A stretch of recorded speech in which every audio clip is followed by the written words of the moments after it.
The Monster Below by Greenback, read by Deathlight.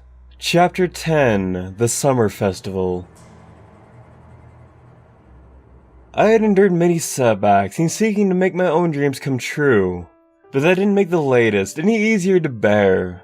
Books hadn't worked, neither had magic, arcane secrets, and now science. It seemed like the universe was determined to crush my dreams. I was in a foul mood the following day. When the company mail was delivered, I gave it only the briefest look. But I wasn't so down in the dumps, I didn't notice a letter addressed to me. Opening it, I was surprised to find I've been invited to the first day of the upcoming summer festival, with my tickets being paid for by Metacomp. Because of the enormous success of the limb replacement program, the company had decided to celebrate with an all-expenses-paid trip to the festival for all of its employees and up to 3 guests each. The invitation was enough of a shock to slap me out of my funk. Perhaps the universe, having dashed my hopes yet again, had decided to give me a consolation prize. And I figured that the best thing I could do was enjoy it and take my mind off my dreams for a while. But who to share it with? Beatbreaker was an obvious choice. I liked the idea of spending the day with her, away from the legs and everything medical related. My parents were another logical choice for my other guests. I hadn't seen them since moving to Manhattan, and what better way to be reacquainted by going to one of the biggest festivals of the year. Letters were sent and received. Times were confirmed, and on the warm, clear morning of the festival's start, I was waiting at the train station as the train pulled up. Doors were shoved open by passengers eager to disembark. I tried to spot my parents in the ensuing rush, but they spotted me first, rushing forward. Ecstatic at seeing me again, and doing what any loving parent would do at reuniting with their children. They attempted to crush every bone in my body from hugging me so hard. "Oh, my boy has gotten so big," Mom cooed. I struggled for air. "Mom, I haven't gotten that big." "Yes, you have. You must have grown several inches since the last time I saw you." She let go of me, and I gulped down as much air as I could. "Oh, I bet you have so much to tell us. And your apartment, I can't wait to see that." "We can talk about all that later," Dad said. "We have a festival to get to, remember?" "Oh, right." Making sure her saddlebags were secure, Mom turned to me. "Well, lead the way." Our greetings were interrupted by a distant explosion. But it was nothing to worry about, only fireworks going off to signal that the festival was officially underway. "Better hurry," Dad said. "Don't want to get stuck behind all those crowds." I led my parents through Manhattan, taking every shortcut I knew in an effort to get there as soon as possible. But alas, there was already thousands of excited ponies lined up at the festival's gates when we arrived. Thankfully, the festival organizers had planned for such crowds, and the numerous ticket takers assured that we got through with minimum fuss. My parents marveled at the festival before them, and I couldn't blame them. All the festivals ponies have throughout the year, the summer is the biggest, right after the winter festival, and no expense is spared. Rides of all kinds are set up, countless food booths are erect, and farmers came to sell the freshest farm food imaginable. And that's before the dance competitions, cider drinking contests, Pegasi racing, and so much more. I spotted many ponies from Metacomp as we headed through the crowds towards the rendezvous point with the Beatbreaker, and the sight of executives and board members riding roller coasters and yelling, "Whee!" was something you only see once in a lifetime. I was especially surprised to see Beatbreaker out in the open at our arranged meetup point, and an ice cream and hoof. Considering her fame, I would have expected her to be swarmed by all the nearby ponies, but she had changed her attire and let her hair fall down. A close inspection would reveal who she really was, but the disguise was enough to fool the casual observer.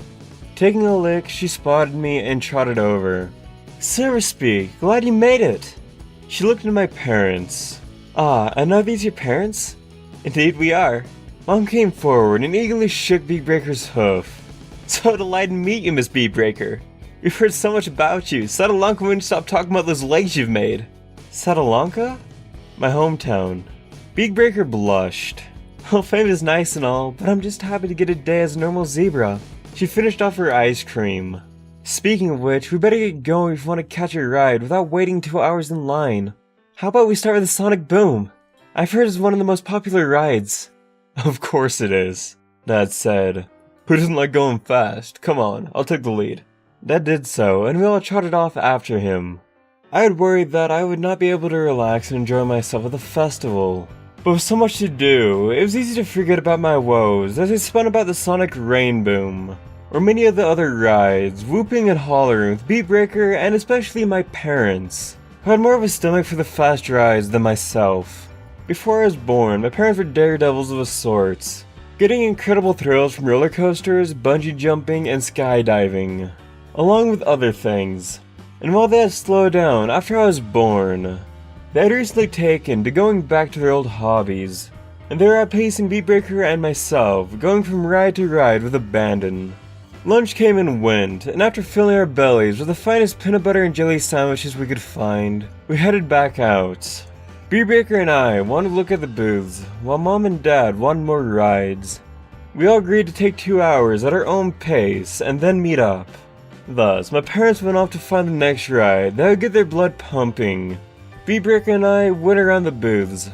Looking back, I should have worked to keep everyone together so we can enjoy the rest of the day as a family. In hindsight, this is probably the last true day of happiness I ever had. Oh, there were others and moments where my joy would go higher than I thought possible. But this was the last day where I felt so carefree. I was blessed with a job I enjoyed, a family that loved me, and everything was as perfect as I could hope for. But destiny had a way of showing up when you least expected it, and in the most innocent of guises. And thus, it came into my life once more, nudging it in such a way that there was no turning back. As the afternoon went on, and the sun edged closer to the horizon, Beat Breaker stopped to get an iced drink at a booth. Not being thirsty, I hung back. I watched several cults dashing down the path wearing Wonderbolt's costumes, and glanced back the way they came. My eyes fell across the huge corral decorated with Wonderbolt's banners, lightning bolts, and streamers. There were dozens of ponies inside, and lining up to do so, all waiting to talk to the members of the Wonderbolts who had came to the festival. I knew who they were, who didn't, but I'd never been interested in the group. Yet, curiosity overtook me, and I walked to the corral. It was like being in a trance. I didn't even know what I was looking for, or what I would find inside. And wham, we flew past the dragon, lured away from Ponyville. It was amazing, you should have seen it! I turned and saw one of the Wonderbolts sitting before a bunch of colts and fillies, eagerly retelling an old war story. He was just past mid-age, his coat was pale blue, and his dark blue hair permanently stuck backwards from flying through the wind. Yet despite being past his physical prime, he had boundless enthusiasm of a far younger pony. We must have shown that dragon a thing or two, because there hasn't been any dragon incursions since then. And why? Because they're afraid to mess with the Wonderbolts, that's why. The young ones cheered, and subsequently rushed to get autographs as their parents and nannies pulled them away, leaving the Wonderbolt a moment to take a nearby pie and eat a big mouthful. How long ago was that? I said, walking up. 20 years ago. Dragon incursion near Yagistan, you really should have seen it. Gulping down another mouthful of pie, he wiped his hoof clean before extending it. Name's Soren. I shook. Silverspeak. So, what brings you over here, Silverspeak? Come to marvel at the show? Talk with your favorite flyer? Get an autograph? Because we're happy to do all three. Curiosity mainly. So you know much about the Wonderbolts? Not much, I admitted. Only that you're the greatest flyers in all of Equestria. Soren beamed. Heck yes we are, just wait until you see the show. Everyone's gonna be there. Oh, well, almost all of us. Captain Rainbow Dash can't make it, I'm afraid. She's over in Counterlot doing some royal business. You'll have to wait until next year to see her Sonic Rain Boom. They're really something else. A timer buzzed next to Soren. Looks like somebody else will have to wait till next year too. What do you mean? I take guests up in the air to fly around with them. But if they don't make it in the half-an-hour reservation time, it's dropped. He took a pencil and scratched out a name off the list. Hey, you got anything going on the next half hour? My next flight isn't scheduled for another hour and a half. Plenty of time to take someone up. Want to give it a try? It felt like my heart stopped. You're serious? Soren grinned. Oh yeah, I'd love to, but it'd be... I flexed my bare shoulders. Difficult. Not a problem, we have Earth ponies come through every now and again, and we've got ways to give them temporary wings. He made a quick scribble on his list. So, you interested? It's possible for an Earth pony to magically gain the power of flight for a short time. There are even businesses dedicated to making that happen, but I've never gone to them. I wanted wings that are permanent, not temporary ones that leave a bitter aftertaste of seeing my dream come true for a few minutes. But this is a chance to go flying with a Wonderbolt, a rare opportunity by any standard. Well, oh, why not? Soren grinned. Then let's get you set up. He indicated for a nearby unicorn to come over. Now stay still, this should only take a few seconds. I froze every muscle I had, not daring to even breathe as the unicorn concentrated and casted his spell. I felt the warmth rush over my back. It wasn't uncomfortable, but it made me jump a little, as I had never felt anything like it before. There we go, all done, take a look. Trying to slow my pounding heart, I turned and almost fainted. Perched on my back were two large butterfly wings. For several moments I couldn't think, much less speak. I had wings. I moved my shoulders, and the wings moved in tandem. So much lighter than I would have expected. Yet they felt stronger than their delicate appearance. Soren chuckled at my astonishment. Never had wings before? I shook my head, unable to look away from those wings.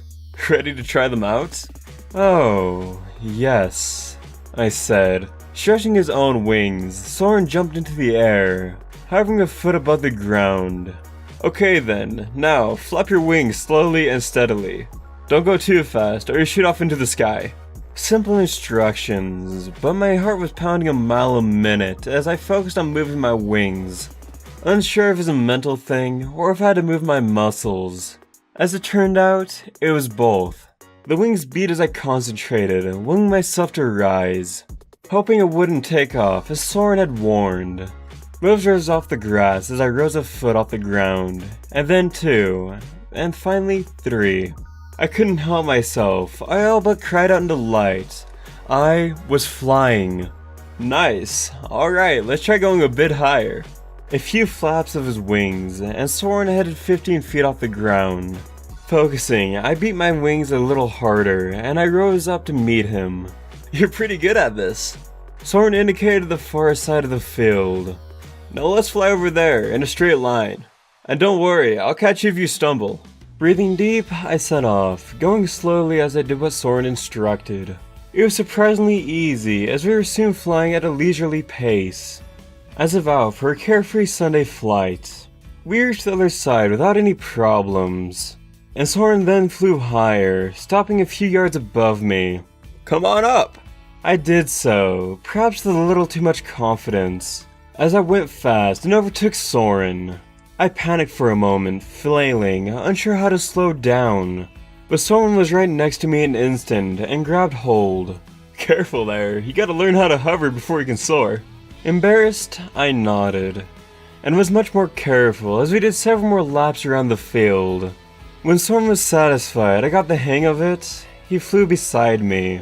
So, how does it feel? Wonderful! Great! Now I can fly around the main course, fly around the festival! My confidence was shaken for a moment. I'd mastered a field that was only a few yards in diameter, and Soren wanted me to do a few miles? But he was more experienced, and I figured he knew what he was talking about. Gulping, I beat my wings and slowly started off. Remember, this isn't a race, just relax and enjoy it. Even now, the flight was so clear to me, Soren and I flying high above the outer perimeter of the park, going over the crowds and rides below. I relished it, ecstatic at feeling the breeze blowing through my mane and tail. All my fears of falling were gone as we went around the park again and again, no longer bound by gravity. I could have gone anywhere I wanted, even to the very top of the clouds to see all of Equestria spread beneath me. For 30 blissful minutes, I was like a bird in the sky. I was free. But alas, all good things must come to an end. I felt my shoulders getting heavier, and flying was becoming more difficult. Soren quickly pulled up beside me. Your wings feeling heavy? I nodded. That's because the magic's wearing off. Time to head in. I didn't want to do so. I wanted to keep flying. but I also didn't want to plunge to the ground like a rock as my wings faded out. Thus, reluctantly, I followed Soren back to the corral. My wings faded away a minute later, leaving my shoulders bare once more. That was fun. I hoped you liked it. I never imagined I'd be able to get to fly. I stuttered. Thank you. You have no idea how much this means to me. Soren smiled. You're welcome, Silverspeak. This is the best part about being a Wonderbolt, being able to share the joy of flying with everyone else. He offered a hoof. Why don't you come back next year? I'll be happy to fly with you again. I shook. I love that. Oh, don't forget this. He headed over to a nearby photographer, took a picture, and handed it to me. A little memento, though I doubt you'll forget about this anytime soon. The photo showed Soren and me flying through the air. Chance, or perhaps something greater, made the photographer capture my face at the moment of pure bliss, grinning ear to ear. Soren was right, I wasn't gonna forget the flight anytime soon. With my photo and hoof, I returned to Beatbreaker, quickly explaining why I had been gone for so long. I had feared that she'd be upset, but she assured me it was no big deal. She had seen me flying with Soren overhead, and said that if given the chance, she would have done the same thing. Relieved, I went with her to the park's entrance, where my parents were waiting. As I expected, they were shocked as I was able to fly with one of the Wonderbolts. Dad told me that the waiting list was always filled in the moments after being opened for reservations, jokingly asking if they could borrow some of my luck. My parents and I left for some dinner. Beatbreaker unfortunately had to return to Medicom for the next round of tests, though disappointed not being able to have dinner with the most famous doctor in Equestria. My parents understood, and they were looking forward to when they could all have dinner together. I took my parents to my apartment, where my dad put his cooking skills to work and made some dinner. There was the usual socializing, the sharing of stories around the campfire, talking about how life was for all of us, and how things continued as they always had back in Satalanka. And then the weariness and fatigue of the day well spent caught up with us. We all retired to bed, but I couldn't sleep. That night was almost like a repeat of the night before I broke into the library. But instead of agonizing over moral choices, my mind was instead swimming with possibilities. Magic was beyond my reach, but today had shown me flight wasn't. Beatbreaker said she couldn't make unicorn horns, but she hadn't said wings were impossible. Perhaps instead of a magical horn, I could get wings.